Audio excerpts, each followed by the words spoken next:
Welcome to episode 45, where we're carrying on the story about the band on stage moving from playing live to using tracks.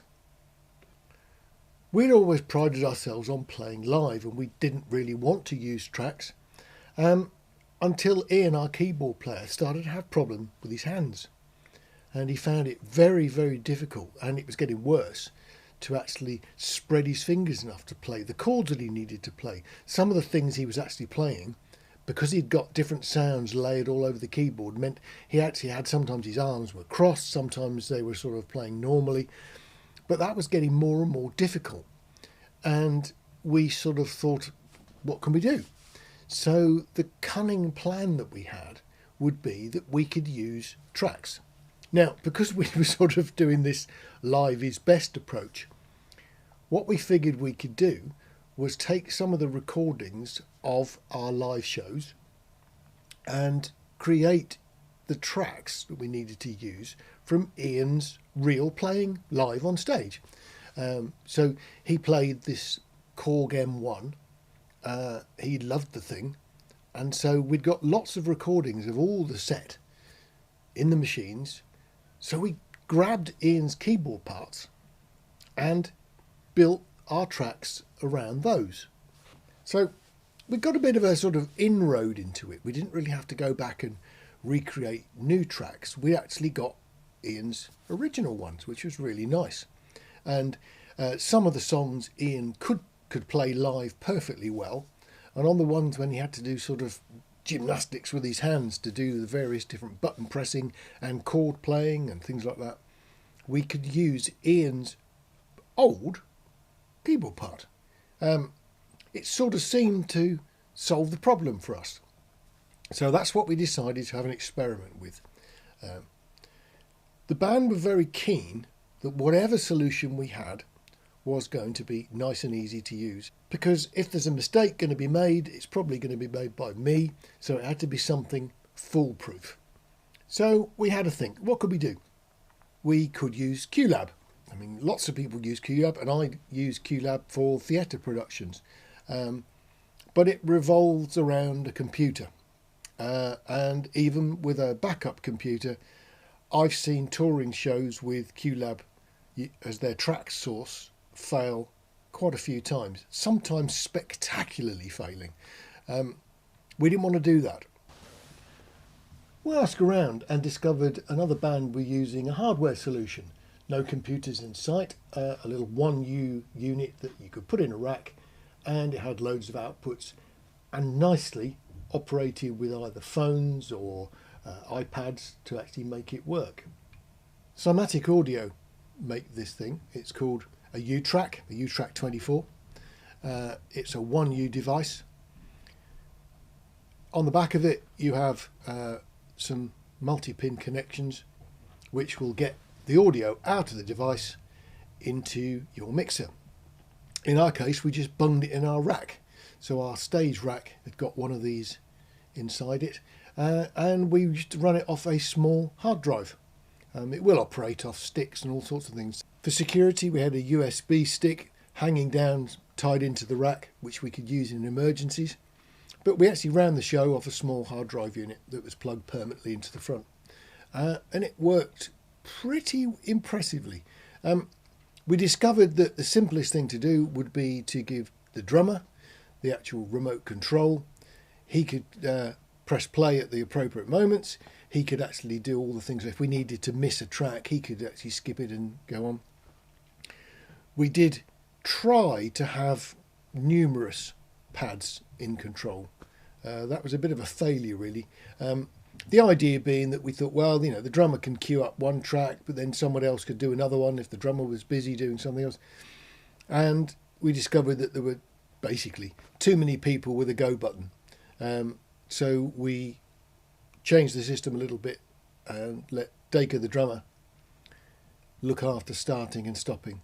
And that worked fine. And a couple of us actually had a pad that we could see what tracks we were on and double check that we were actually going to play the right track as per the set list. But that's how it sort of worked out in practice for us. So the actual mechanics of it were really good. All it means is you have to do your tracks in the studio, and away you go. Once they're finished, you can transfer them into the U-track machine, and the U-track machine will happily play them out. And in all the time we used it, which was probably only about 10 or 12 shows maybe, we didn't have a single glitch. It's pretty foolproof. We quite liked it, and it did solve our problem. Now, if you're going to start using tracks, there are a few things you need to prepare for and be aware of. The killer really is, how do you start? Now, we've already explained in the previous video that we liked to have some flexibility in our tracks. We wanted to be able to chat over the start of a song and then come in. Now, that creates a problem for you in the studio, in that you've got to create your click track. And if you've never played your click track, they're horrible. I don't think I've discovered anybody who likes them, but they are manageable. So if you've got a click track, you can play in time all together. It's important that you actually have in your ears, because we used in-ear monitoring. The drummer could always wear headphones and everybody could use floor wedges. The only snag with that is that all the people with wedges don't have the option to have the click all the time, because the audience will hear it. If you've got in-ears, if you want to, you can actually have the click. Now, we all use personal mixers. We use the Behringer P16s. So we can actually have the volume of the click in our ears adjusted. Some of us like it nice and loud. Some of us don't like it as loud. Whatever you want, you can have. And we also discovered that what you could do was pan the click to one side and put the musical elements to the other side. And I personally found that much easier to separate. And the other thing that's absolutely essential is counting. We discovered that what we really needed was about a bar of click, if we could do it, to set our brains in the right tempo, and then have a 1, 2, 3, 4 to get us into the song. So that really means at least 2 bars at the start of each song, from when somebody presses a button to when the music starts. So you have to cover that, which means that the person who actually is in charge of starting the tracks has got to preempt when these tracks go. It's no good someone on stage saying, okay, we're going to do so-and-so, and then you've got to wait, because in their ears you've got tick, tick, tick, tick, 1, 2, 3, 4, and then it goes. I mean, that might only be 8 or 9 seconds, but it's a lull. With us, because we tended to talk over the tracks, it wasn't quite as bad as that. But you do need to watch the beginnings. They've got to be slick. It's no good having people obviously sort of nodding their heads, trying to get a beat in their head, and the audience thinking, why aren't they playing? The other thing that we put on all of ours was the name of the song. Now that sounds perhaps a little bit ridiculous. You put the name of the song in with the click, but it's too easy to make a mistake. As soon as you actually hear in your ears, I Get Around, it gives you that confidence that the music that follows it is the song that you think it is. There's nothing worse than hearing a click, getting ready to play, and then playing the wrong song. You know, you go to play the first note of one song, and your click has slipped one, and you're actually going to play the next song. What happens if it goes on for a bar or two before something happens? You could look really stupid. So we discovered, because we didn't want to make mistakes like that, that it was far easier to talk over in your ears the first bar's worth of click, then do the 1, 2, 3, 4, and then into the song. That worked pretty well.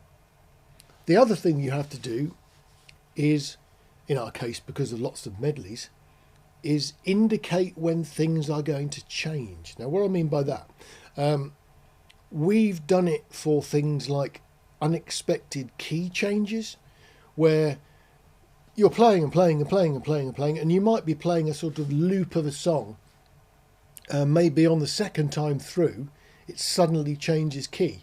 Well, when you play it live, there is a sort of sensation that you all get, and you can look across. In our case, we used to do it with the keyboard player, and we'd look across and we knew that when he lifted his shoulders he was about to play a new chord, and that was where the key change came. And of course with the track we're all trying to listen for the right moment to change key, so we discovered it was quite easy to actually put into the click track key change 1 2 3 4, and then we all knew exactly where we were. That actually worked quite nicely.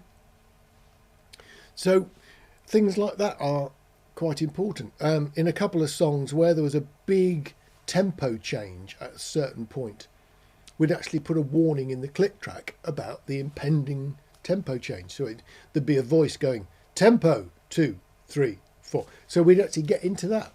And if you were a little bit creative with what you put into your ears, it worked. So what I've done is compile a collection of bits and pieces from our click track show. The only thing that came off a track and went to the audience were the keyboards, and it worked quite nicely. We carried on using all the normal harmony parts that we've got, the normal instruments, and the only thing we were using it for was a keyboard. And it worked pretty well, I have to say, once we got used to it. And there is a bit of a sort of bedding in time to get used to it, but it worked. Here's the first example, and this is a song where the drums start the song, and while the drummer is playing a little loop, the keyboard player is explaining to the audience what's about to happen. So we've got a little intro section which is drummer only, and then we get another count in for when we actually start to play the song. Then I kissed her, drums start. 1 2 3 4.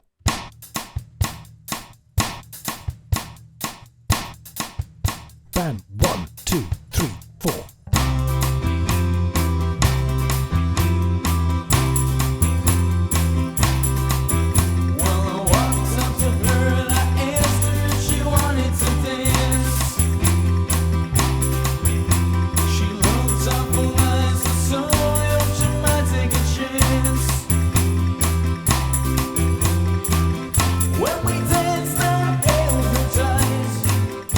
Again, another one of the talk over intros, and this time, to make it obvious what's going on, I've actually muted the click. So the click is doing its normal stuff. You'll have to imagine that, but with this one you can hear it.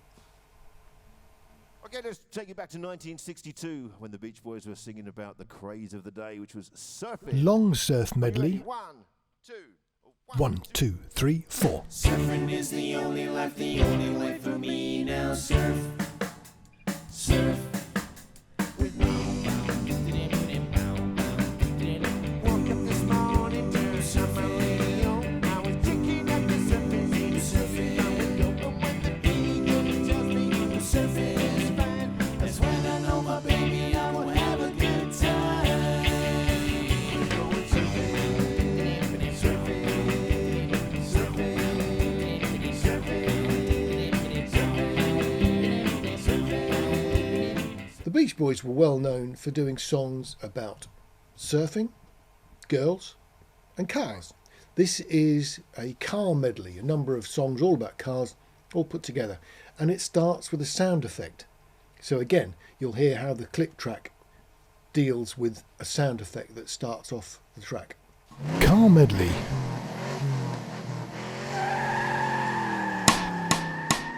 1 2 3 4. She's real fine, my 409. She's real fine, my 409, my 409.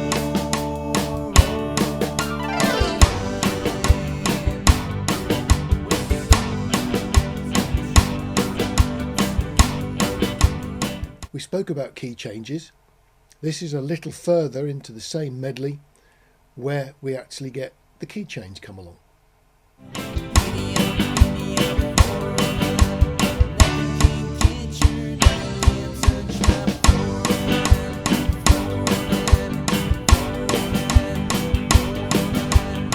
Key change. 1 2 3 4.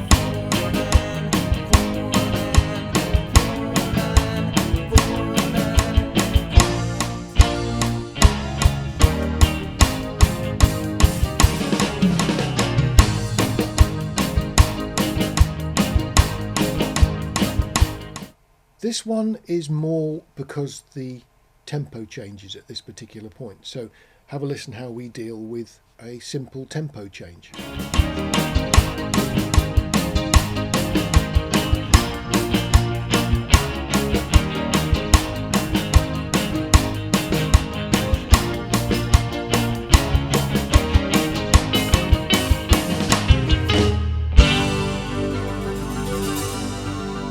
One, two, three, four. Around, round, get around, I get around.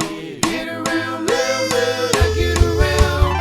Get around, round, round, I get around. Get around, round, round, I get around. Get around, round, round, I get around. Get around, round, round, I get around. I get stuck driving up and down the same old strip. I gotta find me a place where the kicks are hip. My body's in me. We've also got this strange thing that we do where we just go around a little bit while someone's chatting and then straight into the next section. So this explains that.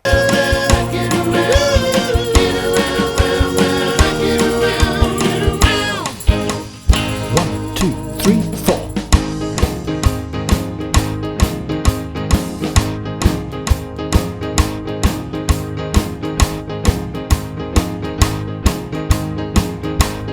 Vocals. One, two, three, four.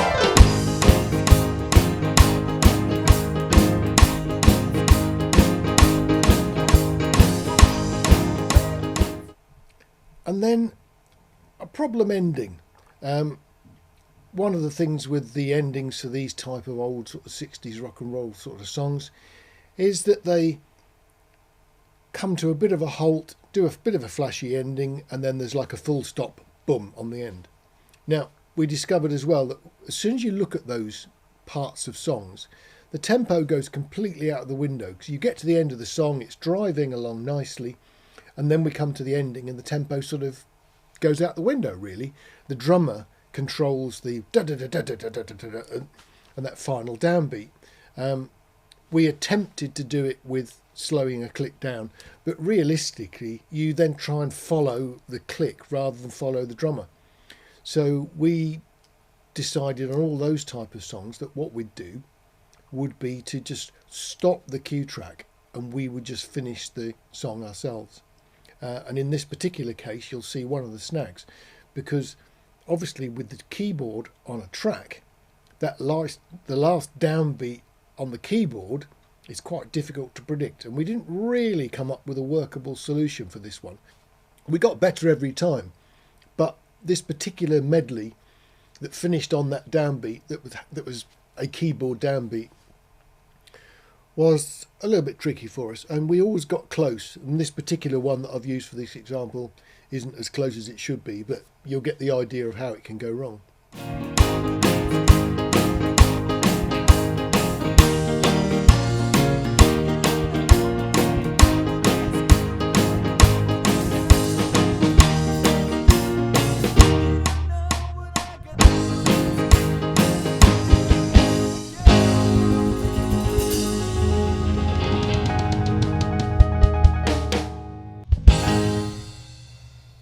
What I've done to prepare these clicks is take the U-track recordings that we did, and they have a tempo track, they have an announcement track, and they have the keyboard track, and they've been compiled from the live recordings that we tend to do. We've got a Midas M32, we've got a Behringer X32, and they make it really easy just to hang a MacBook, in our case, onto the output of the mixer, and we can record every show if we want to. We don't do every one, but we've done quite a lot of them. So we've actually got a really good record of what we actually play and sing. It was great because it meant that producing these tracks wasn't as hard as it could be, because we didn't have to actually re-record anything. We just basically had to pick a show that had the right songs in it and use those for the basis. The hardest part was working out the tempo. Once we worked the tempo out, we could then produce a click track. The click track was our choice in terms of the sound. I'm a Cubase user, so we've actually got access to a load of preset metronome type clicks, and we tried lots of them, and quite a few of them that work in the studio when it's a bit controlled didn't seem to work that well live. We needed something that really cut through, and the drummer needed to be able to hear a click as opposed to a tap or a tick or a more gentle sound. So we settled on something that's quite abrupt really, but it let all of us set in our ears the appropriate level of click that we needed. I think I like to have it quite loud and in my left ear, and I put my bass in the left ear, and the rest of the band were in my right, and I found that gave me the sort of separation I needed. The other guys all did their own thing.